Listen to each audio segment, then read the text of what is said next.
Helen शैली स्मृति व्याख्यान 2020 की संध्या मैं मनोज कुलकर्णी आपका हार्दिक स्वागत करता हूं।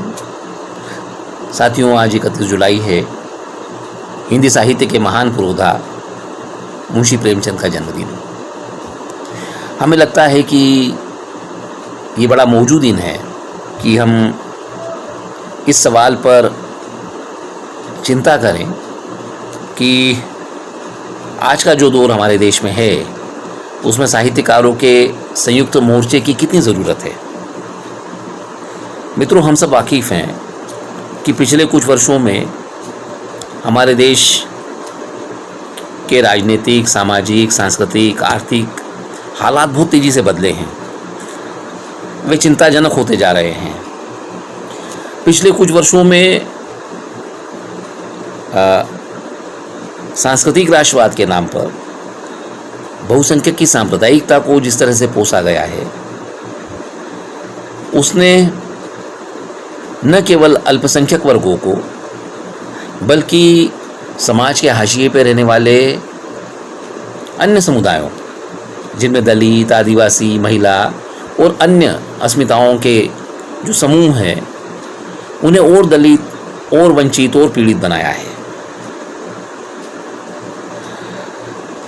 मित्रों, यह भी एक चिंता का विषय है कि आज़ादी मिलने के साथ ही हमारे राष्ट्रीय नेताओं ने इस देश को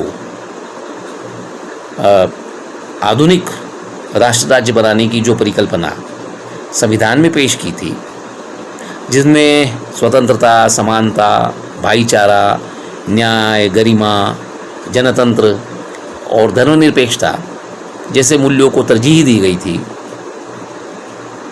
आज उन्हीं मूल्यों के साथ खिलवाड़ किया जा रहा है। जनतांत्रिक परंपराओं के साथ खिलवाड़ किया जा रहा है, संवैधानिक संस्थाओं के साथ खिलवाड़ किया जा रहा है, उन्हें कमज़ोर किया जा रहा है, नागरिक हकों को कमज़ोर किया जा रहा है। और जब समाज का कोई वर्ग, जिसमें लेखक, बुद्धिजीवी, मानवाधिकारवादी कार्यकर्ता, सामाजिक कार्यकर्ता आदि इस किस्म की गतिविधियों की, इस किस्म की कार्रवाइयों का विरोध करते हैं, तो सत्ता तंत्र उनके खिलाफ दमन चक्र चलाता है। प्रतिरोध की जो आवाज़ें उठती हैं, उनको किसी न किसी तरह से चुप करा देने की कार्रवाई आज की सत्ता कर रही है। ऐसे में हमें लगता है कि सामूहिक प्रतिरोध की कोई ज़रूरत है, क्योंकि हम सब अपने अपने स्थानों पे तो इसका विरोध करते हैं, लेकिन अगर सामूहिक तौर पे, इस संयुक्त तौर पे इस प्रतिरोध की आवाज़ को उठाया जाए तो संभव है कि हम लोग उस बात को और मजबूत तरीके से कह सकते हैं जो हम कहते आ रहे हैं। पिछले 3-4 महीनों से न केवल हमारा देश बल्कि पूरी दुनिया एक विकट महामारी से जूझ रही है, लेकिन हमारे देश में जिस लापरवाह तरीके से उससे निपटने की कोशिशें की जा रही हैं, उससे भी हमारे सामने कई चुनौतियां दरपेश हैं। हमारे आर्थिक हालात बहुत ख़राब हो चुके हैं। देश की एक बड़ी आबादी बेरोजगार हो चुकी है। बीमारी, गरीबी, भुखमरी, इसके संकट हमारे सामने हैं। हमें लगता है कि ऐसे विकट समय में, ऐसे चुनौतीपूर्ण समय में लेखकों के सामने ये चुनौती है कि इस सत्ता तंत्र का, उसकी गतिविधियों का, उसकी कार्रवाइयों का विरोध हम किस तरह से कर पाते हैं, और उसके लिए हम साहित्यकारों का एक संस्कृति कर्मियों का एक साझा मोर्चा बना सकते हैं या नहीं। मित्रों, इस विचार पे, इस चिंता पर बात करने के लिए हमने हमारे समय के कुछ वरिष्ठ और युवा साहित्यकारों को आमंत्रित किया कि वे अपनी बात रखें, इस परिचर्चा में हिस्सेदारी करें। ऑनलाइन होने से यानी इस आभासी चौपाल पर होने से बहुत संभव है कि ये चर्चा में कुछ तकनीकी खामियां रह जाएं। उसके लिए शुरुआत में ही क्षमा मांगते हुए हम सबसे पहले संजीव कुमार को सुनते हैं। संजीव कुमार युवा आलोचक और कहानीकार हैं। वे आलोचना और नयापत पत्रिका के संपादक हैं और जनवादी लेखक संघ के संयुक्त महासचिव हैं। संजीव कुमार। लेखकों और लेखक संगठनों के बीच उनका संयुक्त मोर्चा एंटीबायोटिक की खुराक की तरह है। एक बार किसी डॉक्टर से मैंने एंटीबायोटिक चलाने की बात पे कहा कि इससे बहुत नुकसान नहीं होता, तो उन्होंने कहा कि इसके लेने से नुकसान तो होता है पर न लेने से ज़्यादा होता है। तो हमें सबसे पहले तो ये समझ लेना चाहिए कि लेखकों और लेखक संगठनों के बीच जो मतभेद हैं वो हवाई नहीं है, वो वास्तविक मतभेद हैं। लेकिन इन मतभेदों को इस मौके पर इतिहास के जिस दौर में हम हैं, इस दौर में स्थगित करके कुछ साझा मकसदों के लिए साथ आना, ये शायद आज की सबसे बड़ी ज़रूरत है। और मैं कहूँगा कि ये संयुक्त मोर्चा औपचारिक रूप से भले ही कहीं गठित न हुआ हो, पर अनौपचारिक रूप से वो पिछले 6 सालों से या कम से कम 5 सालों से पूरी तरह से सक्रिय है। और उसका मतलब क्या है, मैं आपको एक घटना बताता हूं और उससे हम कुछ निष्कर्ष निकालने की कोशिश करेंगे। प्रोफेसर एम कलबुर्गी की हत्या 2015 के 30 अगस्त को हुई और 5 सितंबर को शिक्षक दिवस के अवसर पर दिल्ली के जंतर मंतर पर कई संगठनों ने मिलकर एक आह्वान किया। उसमें कई संगठन शामिल थे, वो सिर्फ हिंदी के लेखक संगठनों का नहीं था, अनेक संगठन उसमें शामिल थे। पहलकदमी निश्चित रूप से लेखकों की ओर से हुई थी, पर उसमें शामिल बहुत सारे संगठन थे और एक बहुत अच्छा प्रदर्शन वहां पर हुआ। इसके बाद अक्टूबर महीने में, सितंबर से ही पुरस्कार वापसी का सिलसिला शुरू हो गया था और अक्टूबर महीने में 4 लेखक संगठनों ने मिलकर साहित्य अकादमी के कार्यकारी मंडल की बैठक के दिन वहां प्रदर्शन करने का, रविंद्र भवन पर प्रदर्शन करने का एक आह्वान किया। ये 23 अक्टूबर 2015 की बात है। प्रगतिशील लेखक संघ, जनवादी लेखक संघ, जन संस्कृति मंच और दलित लेखक संघ की ओर से वो आह्वान किया गया था। लेकिन उस आह्वान में कहीं भी हमने अपना नाम नहीं दिया। हमने न तो बैनर पर लेखक संगठनों के नाम लिखे और न ही ये अपील जारी करते हुए उसमें कहीं भी इन लेखक संगठनों का नाम दिया। हमने ये सावधानी बरती कि जो लोग किसी भी लेखक संगठन से जुड़े हुए नहीं हैं, लेकिन सामान्य रूप से आधुनिकता के मूल्यों में, वैज्ञानिक दृष्टि में, विवेक में जिनकी आस्था है, वो इसमें शामिल हों और वो किसी लेखक संगठन के आह्वान के कारण या किसी संकीर्ण प्लेटफॉर्म की समझ के तहत वहां जाने से अपने को रोके नहीं। और सचमुच ऐसा हुआ। बड़ी तादाद में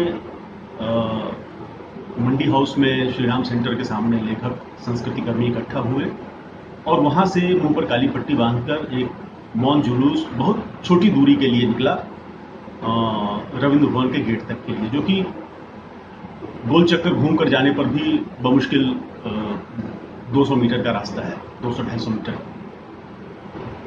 पर मैं जो कहना चाहता हूं वो ये कि संयुक्त मोर्चे का मतलब सिर्फ थोड़ी थोड़ी फर्क समझ रखने वाले साहित्यिक सांस्कृतिक संगठनों का एक साथ आना नहीं है।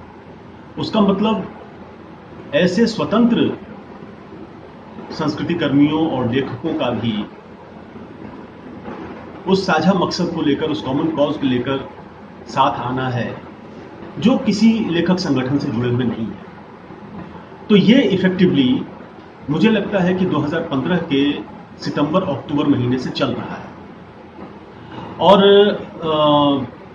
जहाँ तक कार्यक्रम आयोजित करने का सवाल है, उसमें कम से कम हिंदी के 4 मेजर जो लेखक संगठन हैं, उनके साझा कार्यक्रमों का सिलसिला उस समय से लगातार जारी है। जनवादी लेखक संघ, प्रगतिशील लेखक संघ, जन संस्कृति मंच और दलित लेखक संघ ने 2015 के बाद से आज़ाद वतन आज़ाद जुबा के नाम से एक सिलसिला शुरू किया दिल्ली में, जिसके तहत कई संगोष्ठियां हुई गांधी शांति प्रतिष्ठान में, और कनॉट प्लेस में एक सभागार है वहाँ। इसके अलावा ये बात तो बिल्कुल ताज़ा है, मेरा ख्याल है कि लॉकडाउन के शुरू होने से बस कुछ ही दिन पहले की, कि 1 मार्च को हमने दिल्ली के जंतर मंतर पर लेखकों, कलाकारों, संस्कृति कर्मियों का एक विराट कन्वेंशन आयोजित किया जो अखिल भारतीय था। कम से कम उसमें जो मंच पर आए हुए लोग थे, उनको देखते हुए उसके नाम में लगा हुआ अखिल भारतीय कोई गलत विशेषण नहीं कहा जाए। और अच्छी खासी संख्या थी वहाँ लोगों की, और वो CAA, NRC, NPA के खिलाफ था। ये 1 मार्च की बात है। मैं कहना ये चाहता हूँ कि संयुक्त मोर्चा जैसा कोई बैनर नहीं है, संयुक्त मोर्चा के नाम से कोई औपचारिक घोषणा नहीं हुई है, बावजूद इसके हिंदी के लेखक संगठन अपने मतभेदों को, वो जितने भी गहरे हों, जितने भी उथले हों, उनको किनारे करके लगातार इस सांप्रदायिक आक्रमण के खिलाफ, हिंदुत्ववादी हमले के खिलाफ सक्रिय है। आपने जो अपना कॉन्सेप्ट नोट भेजा है, उसमें आपने पुरातनपंथी आक्रमण का जिक्र किया है, जो कि बहुत ही सही शब्द है। मैं शायद इस बात को पहले भी कहता रहा हूँ, भोपाल में भी जनवादी लेखक संघ के राज्य सम्मेलन के मौके पर मैंने ये कहा था, और मैं कई बार इस चीज़ को दोहरा चुका हूँ कि कुछ साल पहले तक हिंदी में जो केंद्रीय विवाद था, वह आधुनिकता के 2 फिरकों के बीच था। कलावादी और वामपंथियों का विवाद, साहित्य की स्वायत्तता को मानने वाले और साहित्य की स्वायत्तता को न मानने वाले लोगों का विवाद। पर वो विवाद अभी पीछे चले गए हैं, और हम एक ऐसे दुश्मन के सामने हैं जिसके लिए पूरी आधुनिकता ही प्रतिपक्ष है। यानी अभी हम आधुनिक और प्राक आधुनिक की डिबेट में उतरे हुए हैं, और यह समय है जबकि न सिर्फ लेखक संगठनों को, बल्कि उन सारे लेखकों को जो विवेक के हक में हैं, जो तार्किक चिंतन के हक में हैं, जो सेक्युलरिज्म के हक में हैं, उनको एक साथ आना चाहिए। ये आना चाहिए सिर्फ कहने की बात नहीं है, सिर्फ सदिच्छा नहीं है। कम से कम दिल्ली के अपने अनुभव के आधार पर मैं कह सकता हूं कि हम लोगों ने इसको ज़मीन पर उतारने की कोशिश भी की है, और इस बात का रिस्पांस मिला है। अब मैं नाम लेकर अलग से यहाँ कोई जिक्र नहीं करूँगा, लेकिन मैंने अक्सर लोगों से इस चीज़ के लिए शुभकामनाएं और थैंक्स बटोरे हैं कि आप लोग ठीक काम कर रहे हैं, आपको इसी तरह काम करना चाहिए। तो जिस संयुक्त मोर्चे की आप बात कर रहे हैं, वो संयुक्त मोर्चा अभी साहित्य में एग्जिस्ट करता है, और जिस तरह फांसीवाद विरोधी संयुक्त मोर्चे की बात 1941-42 में हिंदी में हुई थी, 1951 में भी हुई, जिसका कोई खास हल नहीं निकला, और 1941-42 में तो बहुत ही सफल तरीके से हुआ था। और उसका जो दिल्ली में सम्मेलन हुआ था, उसमें उसका प्रतिज्ञा पत्र अज्ञेय ने लिखा था अंग्रेजी में, जिसका हिंदी में भी तर्जुमा हुआ था। और मैं अक्सर कई मंचों पर अज्ञेय के उस अंश को पढ़कर सुनाता रहा हूँ जिसमें वो कहते हैं कि फांसीवाद के साथ हिंदी के लेखकों का कोई तालमेल नहीं हो सकता और इससे लड़ने के लिए सबको एकजुट होना चाहिए। तो मुझे लगता है कि एक उस तरह का प्रयोग इस वक्त हिंदी में चल रहा है। जो नहीं देखना चाहते उस प्रयोग को वो नहीं देखेंगे। वो कई ऐसे लोग कई बार बिना कहे हुए भी उन सांप्रदायिक फासिस्ट ताकतों के साथ हैं, ऐसा मुझे लगता है। हालांकि मैं ये नहीं कहना चाहता कि जो हमारे साथ नहीं है वो हमारा दुश्मन है। बहुत तरह के वैचारिक मतभेद हो सकते हैं जिसकी वजह से लोग एसोसिएट ना होना चाहें, पर कम से कम मुझे ये लगता है कि ये वक्त है जब आप बेशक किसी एक संगठन के साथ अपना नाम न जोड़ें, पर इन संगठनों के कामों के साथ अपनी सॉलिडारिटी, अपनी एकजुटता दिखलाएं। अभी आपको पता है कि दिल्ली में प्रोफेसर हनी बाबू को गिरफ्तार किया गया है जो यहाँ अंग्रेजी पढ़ाते हैं, और ये उसी सिलसिले की गिरफ्तारी है जिसमें आनंद तेलतुंबड़े, गौतम नंदरथा, सुधा भारद्वाज, ये सब लोग जेल के अंदर हैं। हम जानते हैं कि ये केस कितना कमज़ोर है, बावजूद इसके इनको जमानत नहीं मिल रही है। ये कल को निर्दोष भी ठहराए जाएंगे तो इस कोविड काल में 2 साल से जो लोग जेल में बंद हैं उन्होंने तो एक अच्छी खासी सजा काट ली। तो इस तरह का एक हैरेसमेंट बड़े पैमाने पर चल रहा है। हम सब लोगों को इसके खिलाफ एकजुट होना होगा, साथ आना होगा। यही संयुक्त मोर्चे की मांग। हम राम प्रकाश के विचार सुनेंगे। मध्य प्रदेश में पिछले 30-40 वर्षों में जितने भी सांस्कृतिक प्रतिरोध खड़े हुए हैं, राम प्रकाश उसमें एक महत्वपूर्ण आवाज रहे हैं। वरिष्ठ लेखक और जनवादी लेखक संघ के राष्ट्रीय उपाध्यक्ष राम प्रकाश। यह मुल्क कितना बड़ा है, यह कभी हमले से न सर होगा। जो सर होगा तो बस अंदर के फितने से। ये मंसूबा है दक्षिण एशिया में धर्म का चक्कर चले और बौद्ध, हिंदू, सिख, मुस्लिम में रहे टक्कर। वो टक्कर कि सब कुछ युद्ध का मैदान बन जाए, कभी जैसा नहीं था वैसा हिंदुस्तान बन जाए। ये कविता का अंश जो है वो शमशेर बहादुर सिंह का है और कुल सार तत्व पूरी कविता का है कि जो धर्मों के अखाड़े हैं उन्हें लड़वा दिया जाए।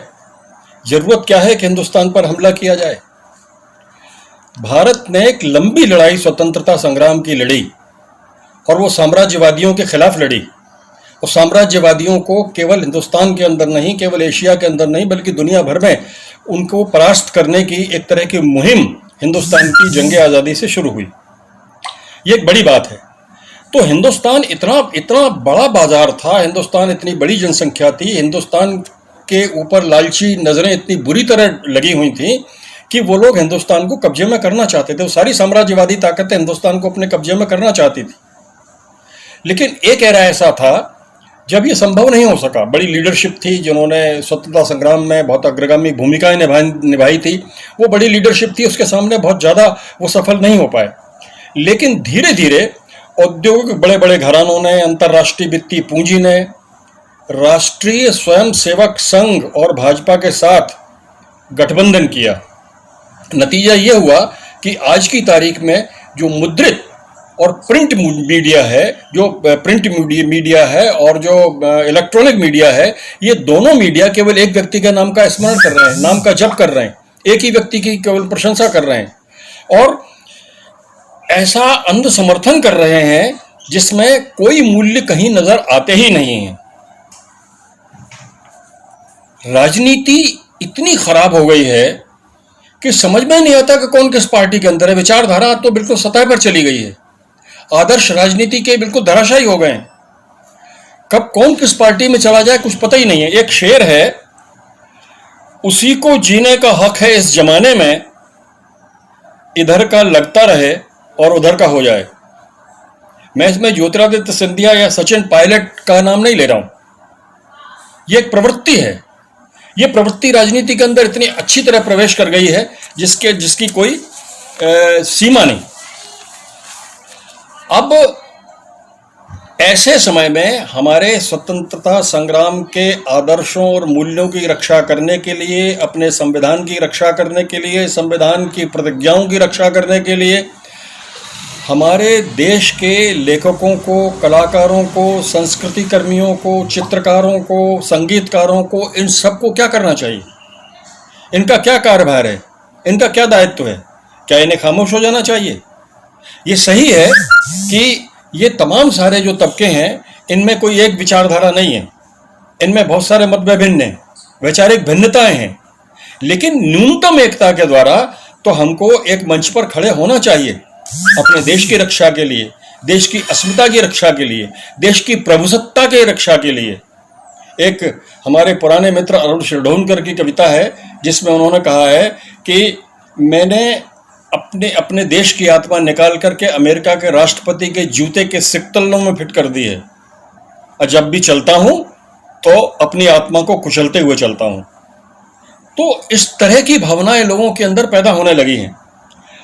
जलेस ने 14 फरवरी 1914 को सांस्कृतिक फासीवाद के विरुद्ध साझा सांस्कृतिक संगम का आयोजन इलाहाबाद में किया था। इलाहाबाद तब इलाहाबाद ही था। भारतीय और उसके कुछ अंश मैं आपके सामने रखना चाहता हूं, क्योंकि एक लेखकों की चिंतन धारा में एक तरह का जो एक दूरदृष्टि होती है, उसके ऊपर मैं उसके कुछ अंश आपके सामने पढ़ करके सुना देता हूं और बात खत्म कर देता हूं। भारतीय समाज इस समय फांसीवाद के मुहाने पर खड़ा है। सच तो यह है कि देश के अनेक हिस्सों में लोग अघोषित फांसीवाद की परिस्थिति में सांस ले रहे हैं। 2014 याद रखिए, 2014 याद रखिए, मैंने पहले गलत बोल दिया था, 1914 नहीं, 2014 याद रखिए। और दूसरा उसका हिस्सा है साम्राज्यवादी सरमाया के दबाव में थोपे गए आर्थिक उदारीकरण ने बेतहाशा आर्थिक तबाही के साथ देश की संवैधानिक संरचना, लोकतांत्रिक प्रक्रियाओं और सामाजिक सांस्कृतिक परस्परता के ढांचे को ध्वस्त करना शुरू कर दिया, और ऐसी हालातान पहुंची है कि प्रतिक्रियावाद के ये बहुमुखी आक्रमण रोके नहीं गए तो हिंदुस्तानी मुश्तरका तहजीब, जीवन शैली, पिछले 150 सालों में विकसित राजनीतिक पहचान और कौमी परंपराएं लापता हो जाएंगी। संगठित पूंजी ने राज्य और राजकीय संस्थाओं पर, प्रमुख राजनीतिक दलों में, कार्यपालिका, सुरक्षा तंत्र और न्यायपालिका में अपनी घुसपैठ इतनी बढ़ा ली है कि वह लगभग सभी दूरगामी आर्थिक, सामाजिक, राजनीतिक और संस्थानिक नीतियों की दिशा निर्धारित करने लगी है, और हुक्मरान तबका इसकी अर्दली की तरह काम करता हुआ दिखाई देता है। अब ये परिस्थिति है। इस परिस्थिति में हमको सामाजिक समरसता को भी बनाए रखना है, हमको देश की एकता की रक्षा भी करनी है, इन तमाम सारी चीज़ों की रक्षा करनी है। तो हमारे पास तो बहुत थोड़े से उपकरण होते हैं लेखकों के और कलाकारों के पास, लेकिन एक ज़माना था जब स्वतंत्रता संग्राम में ये सारी विधाएं, जिसमें संगीत भी था, जिसमें चित्रकला भी थी, जिसमें लेखन भी था, सब अपनी अग्रगामी भूमिका निभा रहे थे। तो मुझे लगता है कि इस पर लोगों को आत्मचिंतन करना चाहिए और एक ताकत के साथ इन तमाम सारी प्रतिरोधी और दक्षिणवादी ताकतों के साथ के मुखालिफ खड़े हो जाना चाहिए, और तभी हम अपने देश और अपने स्वाभिमान की रक्षा कर पाएंगे। धन्यवाद। हम युवा कवि और संपादक तथा मध्य प्रदेश प्रगतिशील लेखक संघ के साथ जुड़ी हुई आरती के विचार सुनेंगे। सत्ता की दमनकारी नीतियां जितनी तेज होती हैं, प्रतिरोध की आवाज का भी उतना ही तेज और मजबूत होना बेहद जरूरी होता है। ऐसे में मसला आया है कि साहित्य के एक संयुक्त मोर्चे की जरूरत को हम कितना महसूस कर रहे हैं। तो यह बेहद ज़रूरी मामला है, क्योंकि अभी वर्तमान स्थिति में हम बहुत सारे संगठनों, कई लेखक संगठनों, कई मोर्चों और कई मंचों, संस्थाओं में बटे हुए हैं। इस तरह से बहुत बार ऐसा होता है कि बेहद ज़रूरी मसले पर, बहुत ज़रूरी मुद्दे पर हमारी आवाज़ एक साथ नहीं हो पाती, हम उस तरह से एक साथ एक मंच पर नहीं आ पाते हैं। तो ऐसा एक पैरेलल एक मंच जहाँ पर सभी संगठन, सभी संस्थाएं, सभी मंच और सभी लेखक जो संगठनों में नहीं हैं लेकिन जो लोकतंत्र में विश्वास रखते हैं, आज तो सबसे बड़ी आस्था का मामला संविधान में आस्था रखना हो गया है, वे जो मार्क्सिस्ट भी हैं, लोकतांत्रिक मूल्यों में विश्वास रखते हैं, सेकुलरिज्म के लिए लड़ रहे हैं, वे सांप्रदायिकता के खिलाफ और तमाम तरह की गैर बराबरी और शासन की नीतियों के खिलाफ अलग तरह से शोषित भी हैं और लगातार लिख रहे हैं, लड़ रहे हैं। इन सब के एक होने की बेहद ज़रूरत महसूस हो रही है आज के समय में। सत्ताएं तो इस तरह से काम करती ही रही हैं, हमेशा इतिहास गवाह है, लेकिन जो वर्तमान सरकार है उसने पिछले कुछ दिनों से ऐसे कामों की उसके पास कमी नहीं रह गई है जो अधिकांश जन विरोधी नीतियां हैं, जिन्हें बिल्कुल जो संविधान के खिलाफ हैं, लोकतंत्र के खिलाफ हैं। ऐसे में बुद्धिजीवियों को टारगेट करना, लेखकों को जेल में बंद करना, उनकी हत्याएं तक करना, कलबुर्गी से लेकर के और अभी बरबरा राव तक के मामले को आप देख लीजिए। तो बार बार लेखकों के पास प्रतिरोध करने और उसका विरोध दर्ज करने के बहुत सारी बिंदु भी सामने आ रहे हैं लगातार उसी तरह से। ऐसे में जब मुझे लगता है कि जब लेखक संगठन, विश्व स्तर पे लेखक संगठन बनाने की पहल की गई रही होगी, तो इसी चीज़ को सबसे ज़्यादा महसूस किया गया था कि आवाज़ इकट्ठी होकर उतनी तेज़ आवाज़ बने। आज फिर वैसी ही ज़रूरत है। बाद के दिनों में 36 में जब प्रलेस बना और इसके बाद में कई तरह की संस्थाएं और संगठन बन गए, उनके भीतर भी डिवाइडेशन हो गए, मतभेद हुए, और लेकिन फिर भी वे एक मिनिमम प्रोग्राम पे अक्सर सभी संगठन मिलकर के काम करते रहे हैं। आज फिर से उस चीज़ की ज़रूरत है और ये हम लगातार देखते आ रहे हैं, कलबुर्गी की हत्या से लेकर के और बाकी मामलों में कुछ इस तरह के काम हम करते भी रहे हैं, सभी लेखक संगठन मिलकर के संयुक्त बयान जारी करना, और कई बार इससे भी बड़े व्यापक स्तर पे कि जो लेखक संगठनों में नहीं है और जो सेकुलरिज्म में विश्वास करते हैं उनके हस्ताक्षर अभियान चलाए गए हैं, और इसका इम्पैक्ट जो पड़ा वो एक अलग मामला है। लेकिन आवाज़ को पहुंचाने के लिए यह सबसे बेहद ज़रूरी है कि एक साथ हम एक मंच पर उभर कर आएँ। इस पहल में जब इस मुद्दे पे बात हो ही रही है तो इस पूरे जब हम प्रोग्राम पे बात करें तो दो बिंदु मैं अपनी तरफ से कहना ज़रूरी समझती हूँ जो उसमें शामिल करना चाहिए मेरे ख्याल से। पहला तो वह युवा वर्ग खासकर जो एक बड़ी संख्या में लेखक संगठनों से बाहर है, किसी मंच में नहीं है, लेकिन वह मार्क्सिस्ट भी है। लोकतंत्र में सबसे बड़ी बात है कि लोकतंत्र में विश्वास करने वाला है, सेकुलरिज्म में विश्वास करने वाला है, और ये सांप्रदायिक ताकतों के खिलाफ लगातार आवाज़ उठा रहा है। वह इस प्लेटफॉर्म में शामिल हो, उसके लिए ऐसा स्पेस बनाया जाए कि वह भी इसमें शामिल हो। और दूसरी बात है जो मुख्य तौर पे कि अस्मिताओं के लिए काम करने वाले, विमर्शों के लिए, स्त्री विमर्श के लिए काम करने वाले बहुत सारे लेखक हैं जो लेखक संगठनों में नहीं है, बाहर हैं, और समाज में गैर बराबरी का जो एक सिलसिला चलता आ रहा है उसके लिए वो लगातार आवाज़ उठा रहे, काम कर रहे हैं। उनकी आवाज़ भी इसमें शामिल होनी चाहिए। दलित विमर्श के लिए काम करने वाले, जाति और विमर्श और लैंगिक मामले को छोड़ करके भी हम एकजुट नहीं हो पाएंगे। इन चीज़ों को, इनके धारा में हम बह ना जाएं, लेकिन इन चीज़ों को शामिल करना हमारी प्राथमिकता में शामिल होना चाहिए। तो मैं आशा करती हूँ कि जब हम इन बिंदुओं पे बात कर रहे होंगे, जब हम साहित्य के संयुक्त मोर्चे पर या मसले पर बात कर रहे होंगे, तो हम इन चीज़ों पे विशेष रूप से ध्यान देंगे। मैं बहुत स्वागत करती हूँ ऐसे मुद्दे का कि जिसमें हमारी आवाज़ ज़्यादा मजबूत होकर और एक मजबूत सत्ता के खिलाफ पहुँच सके और हम अपनी बातें जो कहना चाहते हैं कह सकें, जनता तक पहुँचा सकें। सत्ता के खिलाफ जो आवाज़ें उठा रहे हैं और जो जनता के लिए काम करते आ रहे हैं वे जनता तक पहुँचे भी। यह एक बहुत ज़रूरी कदम है। मैं इसका स्वागत। श्री वीरेंद्र जैन वरिष्ठ व्यंग्यकार हैं, कवि हैं, जनवादी लेखक संघ के साथ शुरुआत से ही जुड़े हुए हैं। वे मध्य प्रदेश के जनवादी लेखक संघ के वरिष्ठ पदाधिकारी हैं और संस्कृति के क्षेत्र में उठने वाले तमाम प्रतिरोधों में वे हमेशा पुरजोश शामिल रहे हैं। श्री वीरेंद्र जैन। मौजूदा समय की भयावहता और साहित्य से संगठनों की भूमिका को अलग से रेखांकित करने की ज़रूरत नहीं। चारणों को छोड़कर साहित्यकार हमेशा ही प्रतिपक्ष की भूमिका में रहा है और उसे जो है उससे बेहतर की आकांक्षा रहती है। सत्ता से उसकी टकराहट की नीति सत्ता की किस्म पर निर्भर करती है। अगर सत्ताधीश लोकतांत्रिक होता है तो वह आलोचना से सीखकर अपनी गलतियां सुधारता है और उसके लिए आंगन व कुटी की व्यवस्था करता है। किंतु तानाशाही प्रवृत्ति का होने पर दमन का सहारा लेता है। पंसारे, कलबुर्गी, दाभोलकर, गौरी लंकेश से लेकर अनेक उदाहरण हैं।